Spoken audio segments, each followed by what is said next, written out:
சமீபத்தில் பெய்த மழையின் காரணமாக செங்குளம் நிறைந்து தண்ணீர் ஊற்றெடுத்து குடியிருப்பு பகுதிகளில் சூழ்ந்து வருகிறது. கோவை குனியமுத்தூர் 88வது வார்டு KGK சாலை மற்றும் 87வது வார்டு குறிச்சி நகர் உள்ளிட்ட இடங்களில் சமீபத்தில் பெய்த மழையின் காரணமாக செங்குளம் நிறைந்து தண்ணீர் ஊற்றெடுத்து அப்பகுதிகளை முழுவதுமாக ஆக்கிரமித்து வருகின்றது. இதனால் பகுதி மக்கள் பெருமளவில் பாதிப்படைந்துள்ளனர்.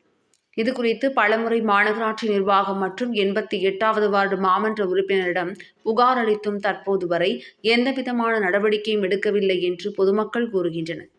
இதனால் அந்த சாலையில் வாகன ஓட்டிகள் வாகனங்களை ஓட்ட முடியாமல் கடும் அவதிக்கு ஆளாகியுள்ளனர். இதனால் பொதுமக்கள் அந்த சாலையை கடந்து செல்ல முடியாத சூழல் ஏற்பட்டுள்ளது. மேலும் அந்த பகுதியில் சுமார் 1000க்கும் மேற்பட்ட குடும்பத்தினர் வசித்து வரும் நிலையில் குளத்து நீருடன் கழிவுநீர் கலந்து வருவதால் நோய் தொற்று ஏற்படும் அபாயம் ஏற்பட்டுள்ளது. இதனால் பகுதி மக்கள் அச்சமடைந்துள்ளனர். ஏற்கனவே மழையின் காரணமாக தமிழகத்தில் பல்வேறு பகுதிகளில் டெங்கு காய்ச்சல் அதிகரித்து வரும் நிலையில் பொதுமக்கள் மீது நலன் இல்லாமல் அரசு மற்றும் அரசு அதிகாரிகளும் செயல்பட்டு வருவதாக அப்பகுதியில் வசிக்கும் பொதுமக்கள் குற்றம் சாட்டுகின்றனர்.